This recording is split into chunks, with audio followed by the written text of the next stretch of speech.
Ladies and gentlemen, the American jury and Bulldog Nation, happy Memorial Day.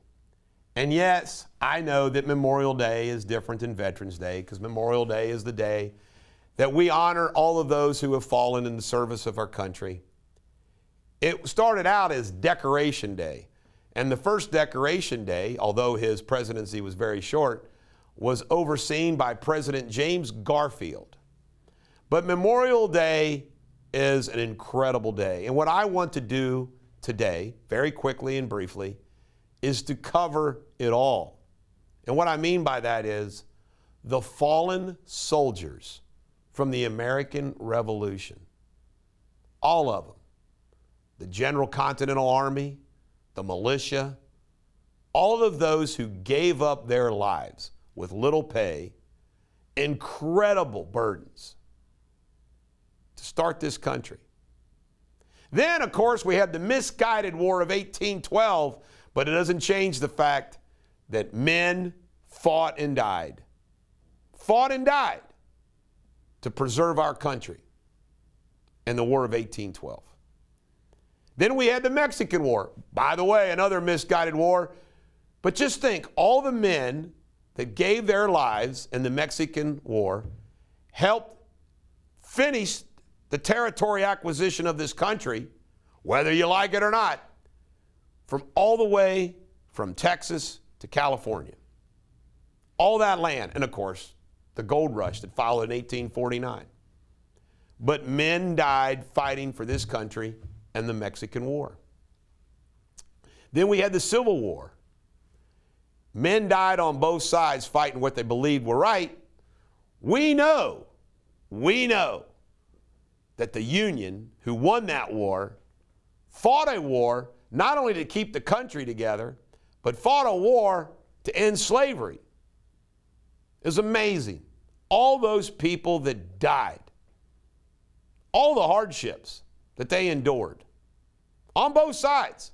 And remember, as that movie, The State of Jones, showed, the war in the South was for the plantation. Your average soldier in the Southern Army, the Confederate Army, they didn't own a slave. They didn't own any slaves. The Spanish-American War, which followed. Also, probably misguided, but we still lost men in the Spanish-American War, including men that fought with old TR charging up the hill. If the Spanish did blow up the Maine, the war was justified. But it doesn't make any difference. These men died fighting for their country. Then we have World War I. And you know what, folks? World War I was not going well until we entered the war and finished it off. See, the war lasted 4 years. We were only in the last 2. We turned the tide. The American soldier turned the tide in World War I. Then we have World War II. Everybody knows that. We turned the tide against Hitler. We stood up to Japan, Imperial Japan. Think of all those who died, wounded in that war. The greatest generation, it's been called. Then you have North Korea, the Korean War, or Korean conflict, never declared war. All those men who died in all those battles, the cold, unbelievable what they endured. They were once forgotten. Now they're not forgotten anymore. They've got their memorial. But just think about it. All of these people, especially in World War I, World War II, Korean, they fought a war for our country overseas. Then you had the Vietnam War. Once again, fighting to stop the spread of communism. Whether the war was fought right or wrong doesn't make any difference for the American airmen, soldier, sailor. Doesn't make any difference. They gave their lives for our country. And then we got Desert Storm in the Gulf War, stopping the aggression of Saddam Hussein.